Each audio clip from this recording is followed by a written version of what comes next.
So we got a lot of stuff we're going to break down for you guys. Let's go ahead and get into it. This is this week's Nerd News.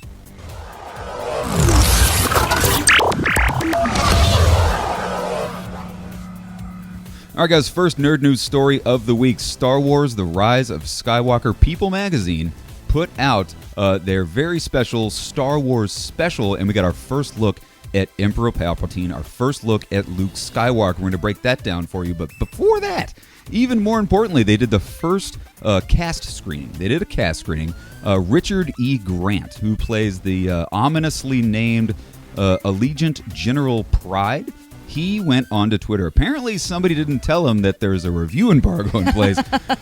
So he actually took to Twitter and he gave us our first look at it. What he said was, Richard Grant said, just seen the first cast screening of Star Wars Rise of Skywalker. What it achieves, weaves, and resolves is a total emotional meltdown and resurrection of the spirit. Bravo to J.J. Abrams and his astonishing cast and creative crew. Holy cow. That's insanely exciting. That's awesome. I'm so excited. I love the emotional breakdown. Yeah. Like, that's crazy. Well, speaking of emotional breakdown, let's take a look at let's take a look at Mr. Richard Grant. In his own words, this is what he said on Twitter about Star Wars Rise of Skywalker. Take a look. I've just seen Star Wars The Rise of Skywalker, and nothing prepares you for this. I cheered, I shouted, I fist pumped the air, I cried, I stood and cheered. It's absolutely everything that you hoped it was going to be. I'm so proud to be in it, and I can't wait for you to see it. So, guys, there you go. From the man himself, Richard Grant, absolutely emotional, almost brought to tears. I know. It's with so how much he saw that. Cool. I love seeing that, because it just gives me even more hope for this movie. Hope. Yeah, I said it. Funny. But anyway, we know he's a cast member, so of course he's going to love it. Take it with a grain of salt. Cast member says he likes the movie he was in. Woohoo! But still, it gives me so much hope for this movie. I'm so excited. I know. You could tell it was a very genuine reaction.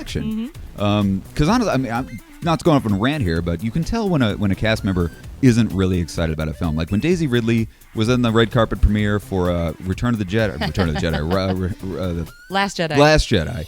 You could tell her heart wasn't really in it. But now I look at Richard Grant's emotional response, and I can tell there's something really, really special going on in this movie. Right? So speaking of really special, the People magazine special that just came out this week, guys, is the People's Star Wars, The Essential Guide to the Rise of Skywalker.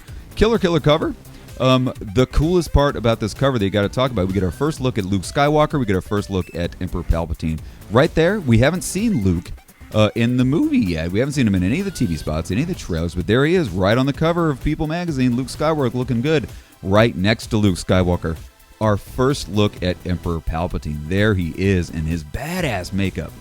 Looks really, really cool, right, Shauna? Yes, it's so awesome. I'm so excited about this. The makeup job they did on him looks way better than what we saw in Revenge of the Sith. Right? Really like the makeup job that we're seeing in Emperor Palpatine. Couldn't agree more. So if you guys can get a copy of this, it's kind of a hard book to pick up, this People magazine thing. Go to all your newsstands, go to a bookstore, try to get it. It's really, really cool.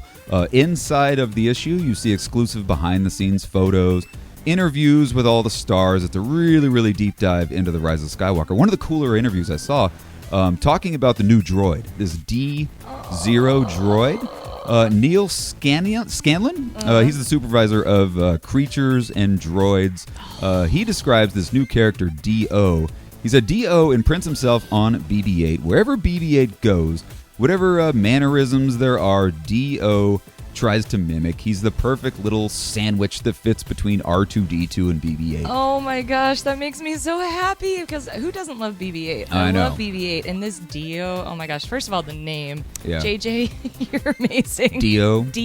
That's so cool. I love it. Love it. We were at Star Wars Celebration, and they actually rolled little Dio out onto the stage. So it was so adorable with BB-8. Too damn cute. So if you can get a copy of this People magazine, I implore you to go check it out. Lots of great stuff in there. Loads of making of photos inside. Lots of stuff with Kathleen Kennedy and a lot of just really cool behind the scenes stuff in there. So if you can get it, you should get it. So let us know in the comments section, what do you think about these Richard Grant's review of the film?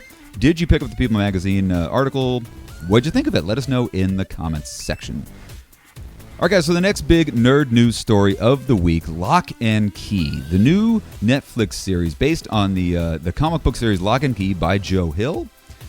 We finally have a release date for this thing. It's been the whole production of this thing has been really kind of under wraps for a long time. Joe Hill, you know, he is an amazing horror writer.